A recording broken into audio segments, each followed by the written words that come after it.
What? Hey, don't look at me. I ain't killed an old bag. Back it up, sir. I ain't scared of you. I ain't scared of you. Back it up. I ain't scared of you. Apparently, the Wayans brothers have been a fixture of television and film for decades, but they've been less visible lately. What happened? Rumors have it that the Wayans brothers have been ostracized by Hollywood after potential conflicts with their work. Insiders say they've been in crisis and are no longer being hired. What's the truth behind these rumors? Find out in this video.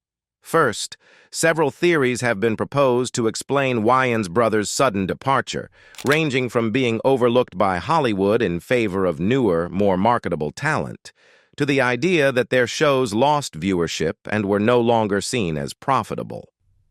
While there may be some merit to these ideas, one particular event on the set of Saturday Night Live, SNL, appears to have marked the turning point in the Wayans brothers' career trajectory, leading to their eventual withdrawal from the industry. The Wayans brothers, Keenan Ivory, Damon, Marlon, Sean, and later their younger brother Damon, came onto the scene in the late 1980s and early 1990s, quickly making a name for themselves in comedy. They had a unique, offbeat style, combining slapstick humor with sharp social commentary that resonated with a broad audience. Keenan Ivory Wayans first garnered recognition as the creator and host of the successful sketch comedy show In Living Color, which revolutionized the way African-American culture was portrayed on mainstream television.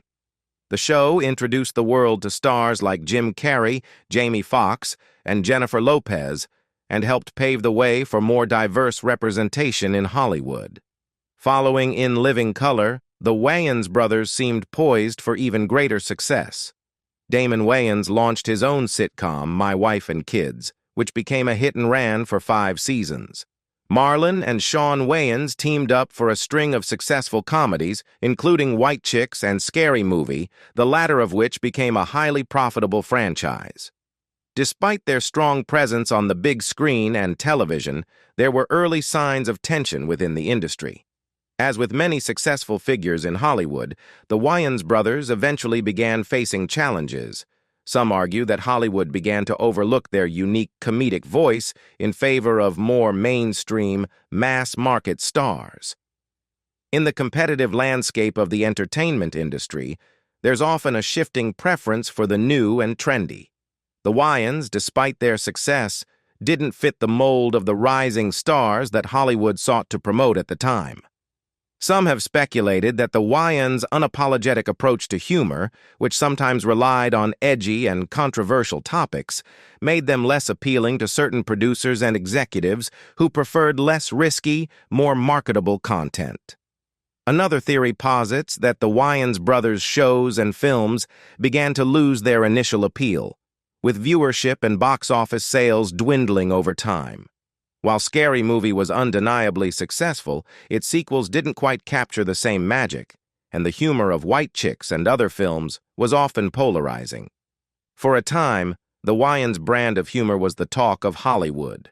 But tastes change, and their brand of edgy, irreverent comedy seemed to lose favor in an increasingly more politically correct and cautious entertainment environment. However, the most widely speculated cause for the Wayans' exit from Hollywood appears to be an incident that occurred on the set of Saturday Night Live. The details of this incident have been whispered about for years, and though many of the specifics remain shrouded in mystery, the core of the story involves one of the Wayans brothers engaging in a heated altercation with several powerful Hollywood producers. According to reports circulating in Hollywood circles, the altercation occurred during a now infamous sketch on SNL, which was supposed to be a comedic take on Hollywood and its treatment of African-American actors and entertainers. In the sketch, the Wayans brother allegedly took things a step too far, targeting high-profile industry figures in a way that was seen as highly inappropriate. The tension on set was palpable, as several producers reportedly felt that the sketch was too direct and critical of their influence in Hollywood. The Wayans' willingness to push the envelope and make bold, confrontational statements had always been part of their appeal. But in this instance, It seems they may have crossed a line that some powerful players in the industry were unwilling to tolerate. Rumors suggest that the fallout from this incident was swift and severe, with some producers and studio heads vowing to blacklist the Wayans brothers from future opportunities. This act of defiance, whether intentional or not, seemed to signal the end of the Wayans' time in mainstream Hollywood. Damon Wayans, the fourth oldest in the Wayans family, stood out as one of the most versatile and talented of the bunch. With his sharp comedic timing, impeccable acting skills, and undeniable charm, Damon was considered a rising star. He was also known for his remarkable work as a stand-up comedian, which helped solidify his reputation in the entertainment industry. In the 90s, Damon was seen as a performer with both the talent and the looks to go far, and he was poised to be one of the biggest stars of the decade. His charm, sharp wit, and ability to inhabit a variety of comedic roles made him a favorite on TV and in movies. The Wayans brothers truly held the reins of black entertainment in the 90s. Their work had a significant impact on black households, especially with shows like In Living Color, which not only showcased their comedic genius, but also broke down barriers in terms of representation for African Americans in comedy and television. The Wayans films, such as Don't Be a Menace to South Central While Drinking Your Juice in the Hood and White Chicks, went on to become iconic, cementing their place in pop culture. It's not an exaggeration to say that their influence during this time was nearly unmatched. But just as quickly as they had risen to prominence, the Wayans brothers seemed to disappear from the public eye, leaving many of their fans wondering what had happened to the talented family that had captured their hearts. Many speculated that the brothers' sudden exit from the limelight was tied to a single, fateful event that happened on the set of Saturday Night Live, SNL, a show that had been known for launching the careers of some of the greatest comedians in history. Damon Wayans, who had already established himself as a standout comedian, was brought in during the 11th season of SNL after Eddie Murphy had left. Fans were excited about the potential of Damon stepping into the iconic role that Murphy had once held, but there were immediate complications. While Eddie Murphy was a legend in the world of comedy, the expectation that Damon could replace him was almost an impossible one. Damon was brought in, but producer Lorne Michaels, known for his careful, sometimes protective approach to talent, didn't throw Damon into the deep end right away. Instead, he gave Damon limited screen time, presumably to avoid comparisons with Murphy, whose comedic brilliance had been central to the show's success. However, Damon did not agree with Michaels' approach, and this tension was made clear in a 2015 interview on The Breakfast Club. Damon revealed that he didn't want to be shielded from comparisons with Eddie Murphy. He said, "Lorne Michaels was trying to, he thought, protect me from being compared to Eddie Murphy. And I'm like, look, you give me the ball or let me go. Fire me from the team." Damon was frustrated with the limited opportunities given to him, and he felt that he wasn't being allowed to showcase his full potential on the show. This dissatisfaction with the way he was being treated would eventually lead to him stepping away from SNL. In his book, Homie Don't Play That, The Story of In Living Color and the Black Comedy Revolution, David Peisner offered additional insight into Damon's mindset during this time. According to Peisner, Eddie Murphy had given Damon some crucial advice before his SNL debut. Don't get integrated into the cast. If you want to stand out, write your own sketches. Even if you only do one sketch, make sure it's centered around you. Otherwise, you get sucked in and become Garrett Morris. Eddie Murphy's advice was rooted in his own experience at SNL, where he had famously created his own sketches that centered on his unique comedic voice. Damon's efforts to bring his ideas to life were repeatedly shot down. Every week, he pitched new sketch ideas, only to see them rejected without explanation. The frustration was palpable, and it was compounded by his growing sense of being sidelined, relegated to minor roles, sometimes with no lines at all. The lack of recognition for his talent deeply affected Damon. He recalled being cast in a scene where he was asked to stand holding a spear, with no lines, no real character development, just a prop. This absurd situation highlighted the lack of respect he felt from the producers. In a 2015 interview on The Breakfast Club, Damon shared his frustration. "They had me in scenes where I would just hold a spear. I'm like, I'm not doing that. My mother's going to watch the show. No lines, just holding the spear in a thong. I'm like, I can't do this. I said, y'all need to hire an extra for this. And so they told me, you're not a team player. I said, no, I'm just not a slave. Just not." Damon's anger continued to mount as the producers continued to limit his opportunities. His refusal to accept these degrading roles only fueled the tension between him and the show's hierarchy. Despite his frustration, he remained committed to his craft, believing that he could contribute much more to the show if given the chance. However, the situation became increasingly untenable.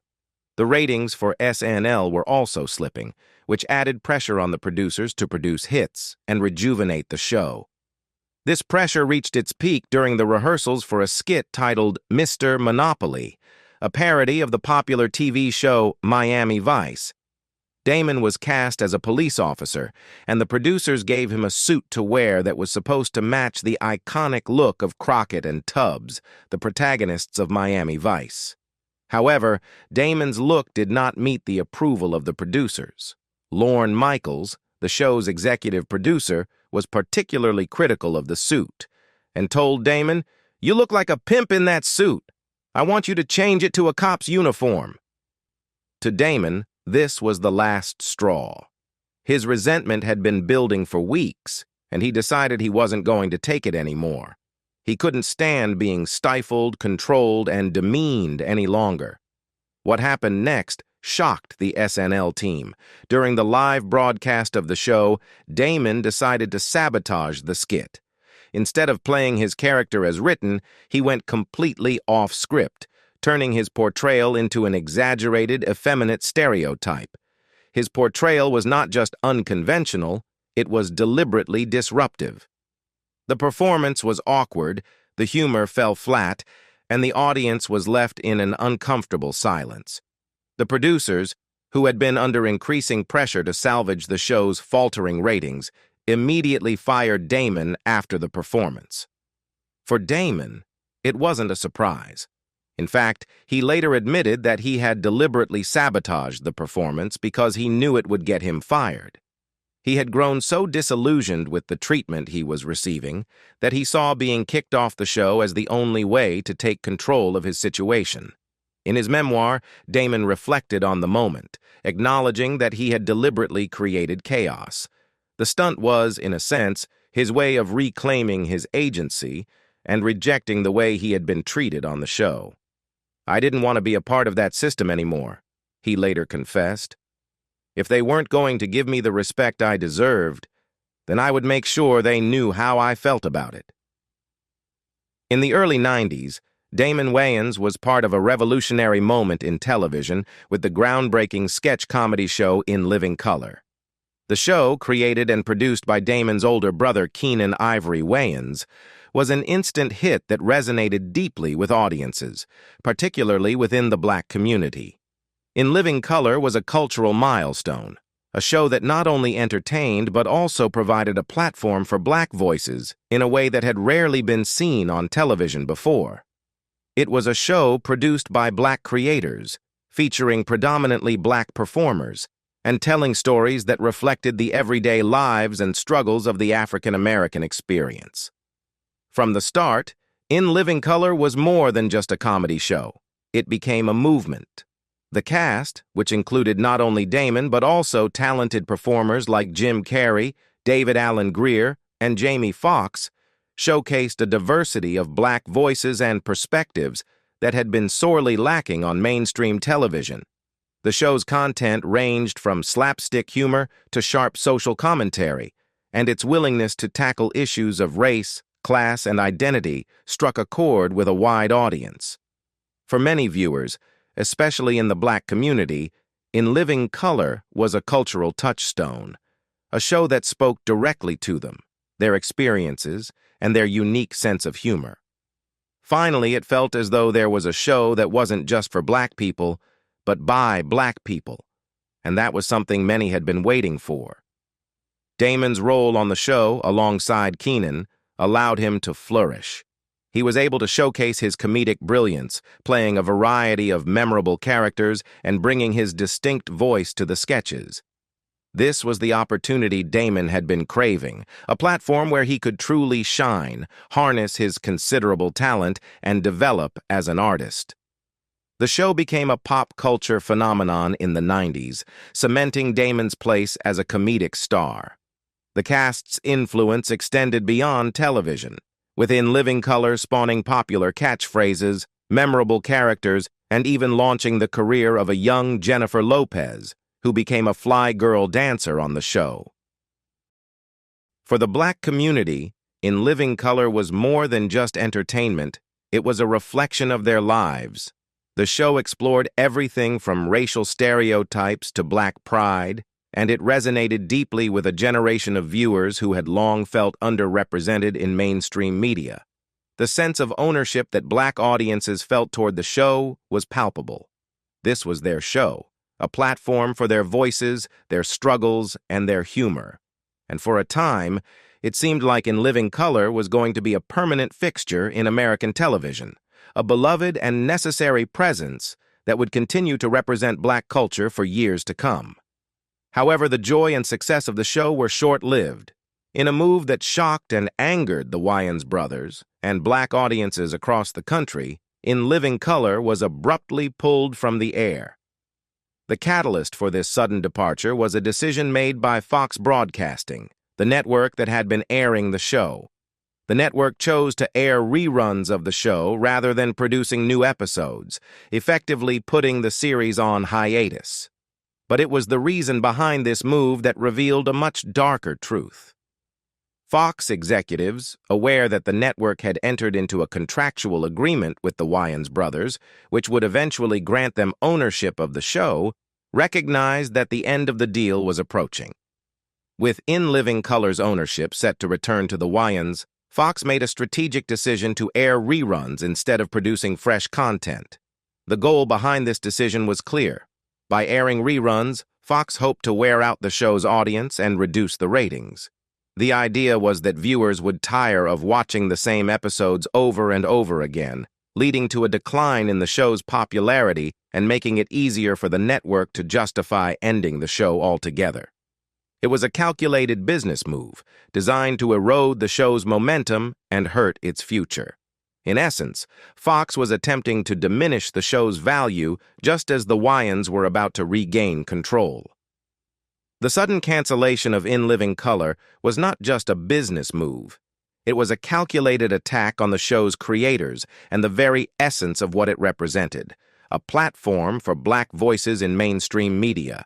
As if the decision to air reruns instead of new episodes wasn't a significant enough blow to Damon and Keenan Wayans, Fox executives escalated the situation by spreading damaging rumors to further undermine the brothers' reputations.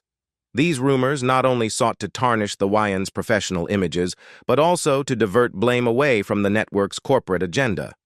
What followed was a battle of egos, corporate politics, and creative integrity that would eventually lead to Keenan's dramatic departure from the show. The most damaging rumor spread by Fox executives was that Keenan had reacted with extreme anger upon being informed of the decision to air reruns. They painted a picture of him screaming at staff members and causing a scene, portraying him as an unprofessional figure unable to control his emotions. The network's goal was clear: to tarnish Keenan's credibility and shift the focus from the network's underhanded business practices to his supposed temper tantrums. However, Keenan strongly denied these accusations. In an effort to set the record straight, he vehemently defended himself, saying, "I've never screamed in my life. I'm too young to have a stroke." The idea of him losing control in such a dramatic way was absurd to Keenan, and he found it both insulting and frustrating that the network would spread such baseless rumors to deflect attention from their own mismanagement of the situation. The rumors didn't stop there. The executives also claimed that Keenan had hidden one of the new episodes of In Living Color from them in an attempt to sabotage the network's plans. They suggested that he had deliberately withheld the episode to prevent it from airing, which would force Fox to rely on reruns. This story was just as fabricated as the previous one, but it fed into the narrative that Keenan was being difficult and uncooperative. According to Keenan's manager, Gold, there was some truth to the idea that Keenan had kept the tape for a brief period, about 2 hours, after the decision to air reruns had been made. However, this act of withholding the episode was not out of malice or a desire to ruin the show. Instead, it was a symbolic gesture of defiance, a form of creative resistance against the network's decision. It was a battle of BS, Gold admitted, acknowledging that while Keenan had indeed held on to the tape for a short time, the intent was not to sabotage the show, but to make a statement about creative control. Keenan, in his own way, was signaling to the network that they had no right to trample on the creative integrity of the show. For Keenan, the conflict was not just about business or ratings, it was a matter of principle. He had worked tirelessly to build In Living Color into something meaningful, something that could make a difference in the representation of black culture on television. The show was more than just a job for him. It was a platform for black talent, a space where he and his family could contribute to a larger cultural movement. By undermining the show's success, Fox was undermining his vision, and Keenan felt an immense responsibility to protect that vision at all costs. However, as the days of posturing and battling continued, it became clear that the situation was untenable. The network had made its decision, and Keenan realized that no matter how hard he fought, he was unlikely to win this battle. In the end, Keenan made the difficult decision to walk away from the show. "It was absolutely the most difficult thing I've ever had to do," he later admitted. "But I had to. I couldn't condone what they did and how they did it. No one wanted me to leave, but I couldn't continue in good conscience. I couldn't give them a show that was of a certain quality and not have them return that quality." The decision to leave was a painful one, not just for Keenan, but for the entire cast and crew. The show had been a major success, and walking away from it meant leaving behind something he had poured his heart and soul into. But in Keenan's mind, the corporate betrayal was too much to bear. His commitment to creative integrity and respect for his team ultimately outweighed any financial or professional considerations. Keenan Ivory Wayans' departure from In Living Color marked a pivotal moment in both his career and the legacy of the show. The reasons behind Keenan's exit were deeply rooted in a battle for creative control, but it set in motion a series of events that would impact his brothers and their careers in profound ways. Marlon and Damon, who were also integral to the show but had no formal contract with Fox, followed Keenan out the door in a bold display of family solidarity. This was not just a business decision. It was a statement about their values, their commitment to creative integrity, and their loyalty to one another. Their departure was a signal to Fox that the Wayans family would not be easily pushed around, even in the face of enormous professional and personal stakes. In the aftermath of the Wayans' exit, In Living Color began to lose the essence that had made it such a cultural phenomenon. The show, originally a powerful platform for black comedy and voices, started to take on a noticeably different tone. Without the Wayans brothers at the helm, the show began to drift away from its roots. The producers, who lacked the unique perspective that the Wayans brought to the table, struggled to craft sketches that would resonate with the black community. As the show transitioned to a more mainstream, white-dominated sensibility, it quickly became clear that something essential was missing. The sharp edge, the cultural specificity, and the authenticity that had once made the show a breakthrough hit seemed to fade, replaced by content that felt out of touch with the very audience it had initially catered to. Keenan was deeply offended by this shift. He saw it as a betrayal not only to the show, but to the larger black community that had embraced it.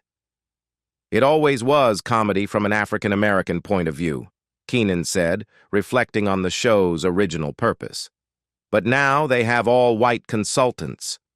There's a fine line between African American humor and making fun of African Americans. For Keenan, the decision to replace the Wayans with white consultants was not just a professional disagreement. It was an affront to the very foundation of the show. The consultants, who lacked an understanding of black culture and lived experiences, were unable to create comedy that resonated with the audience that had made In Living Color such a success. Fox's failure to bring in diverse voices to replace the Wayans brothers was, to Keenan, not only offensive to the show but also to a large segment of the population. The decision to exclude black creators and perspectives from the creative process felt like an erasure of the culture and voice that had made In Living Color revolutionary.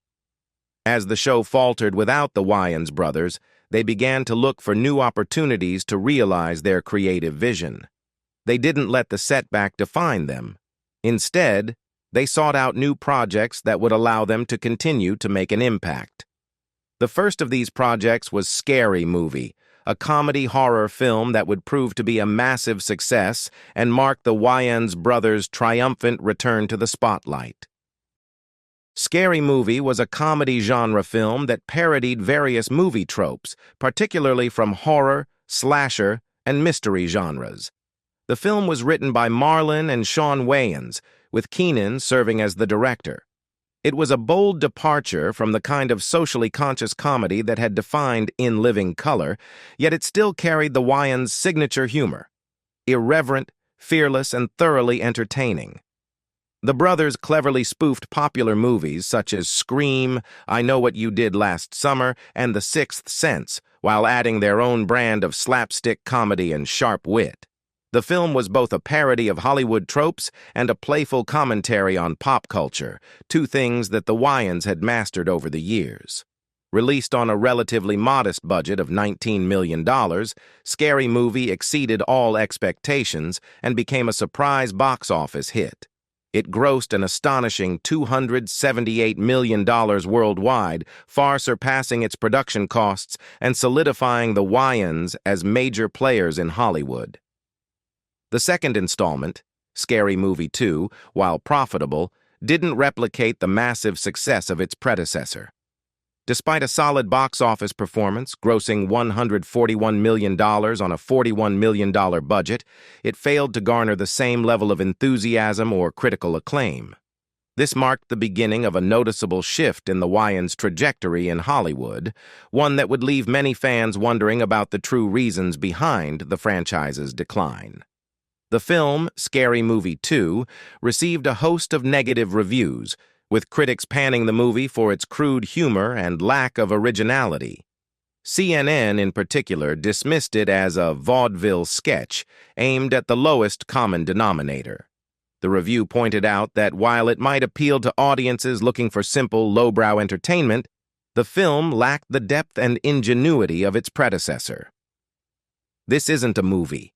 It's a vaudeville sketch aimed at the lowest common denominator, the review stated. It further noted that much of the best material had already been spoiled in the film's trailer, making the overall experience less rewarding for moviegoers. The criticism was harsh but not entirely surprising, as it reflected the larger issue of Hollywood's reluctance to fully embrace the Wayans' comedic style. The criticism and commercial success, while not disastrous, were a clear indication that Hollywood's perception of the Wayans brothers had begun to shift. Many in the industry seemed displeased with the success of the first Scary Movie installment, as it had been a major hit produced outside of the traditional Hollywood system. The Wayans' ability to make a massive film on a modest budget and their fearless approach to comedy did not sit well with the more established powers in the industry. As a result, their follow-up effort didn't receive the same level of support or creative freedom, making it more difficult for the brothers to maintain their original vision. However, the most startling and disheartening change occurred when the third installment, Scary Movie 3, was released 2 years after the second film. What was immediately apparent to fans was the absence of any members of the Wayans family from the cast or crew. This was particularly puzzling, as the Wayans brothers had been instrumental in creating the franchise, both behind the scenes and on screen. Their absence left many fans questioning what had happened and why they were no longer involved in a project that they had essentially built from the ground up. The answer lies in the increasing influence of Hollywood executives, particularly one white producer who had disrupted the Wayans brothers' progress. This producer was known for his ability to wield significant control over film projects, and his interference was seen as a key factor in the Wayans' exclusion from the third installment. By the time Scary Movie 3 was being developed, the Wayans brothers were reportedly pushed out of the creative process, with the studio making it clear that they no longer wanted them involved in the franchise. This shift in power dynamics left the Wayans feeling betrayed and robbed of the fruits of their labor. They had created Scary Movie, turning it into a cultural phenomenon, only to have their involvement minimized and eventually eliminated entirely. In an emotional and candid interview, Marlon opened up about the events surrounding the Scary Movie franchise, which he and his brothers had essentially created. He claimed that the Weinsteins, Harvey and Bob Weinstein, were responsible for stealing the franchise from them, describing them as evil as faux cow. Marlon's anger was palpable as he recalled how the Weinsteins manipulated the situation, taking what the Wayans had built. We didn't walk away from a franchise, they didn't want to make ours, and they snatched it, Marlon said, making it clear that the Wayans did not willingly abandon the Scary Movie franchise. Instead, they were pushed out by the Weinsteins' ruthless business tactics. The Wayans brothers had created the Scary Movie franchise, but the Weinstein brothers took control, and in doing so, they used underhanded methods to wrestle the project from its creators.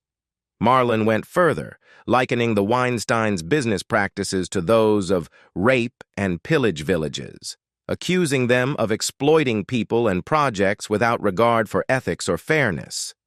The brothers were hurt by the betrayal, but their response was defiant. "Now watch what I create," Marlon said, vowing to continue their creative journey and prove the naysayers wrong. The loss of Scary Movie was only the latest in a series of blows to the Wayans family.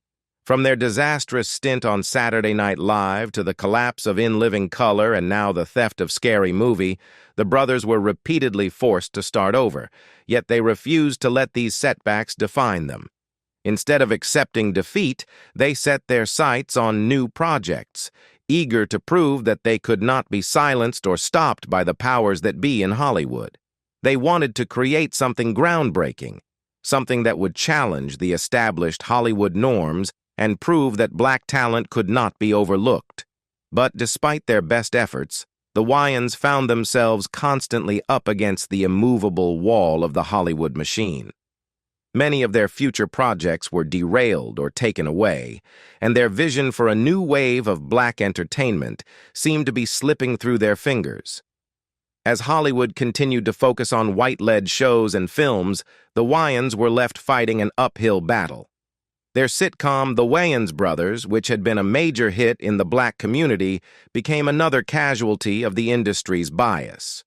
The Wayans Brothers aired on the WB network and featured Marlon and Shawn Wayans alongside the legendary John Witherspoon.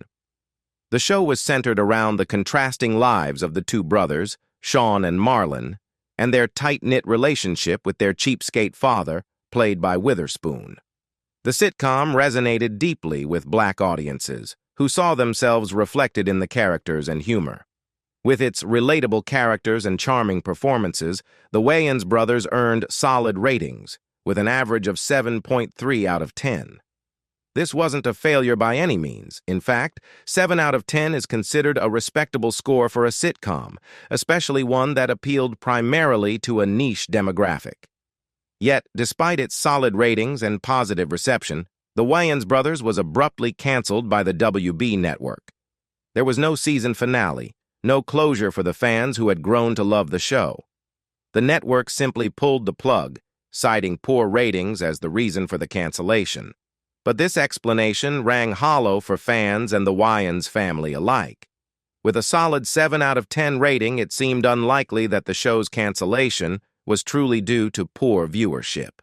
Many fans believed that the real reason for the show's cancellation had more to do with the industry's ongoing reluctance to support Black-led projects. What do you think is the real reason for this cancellation? Leave us your comments in the section below. We hope you have found this helpful video. Don't forget to leave a like, share, and subscribe to the channel if you like it. Thank you for watching this and see you in the next videos. Goodbye.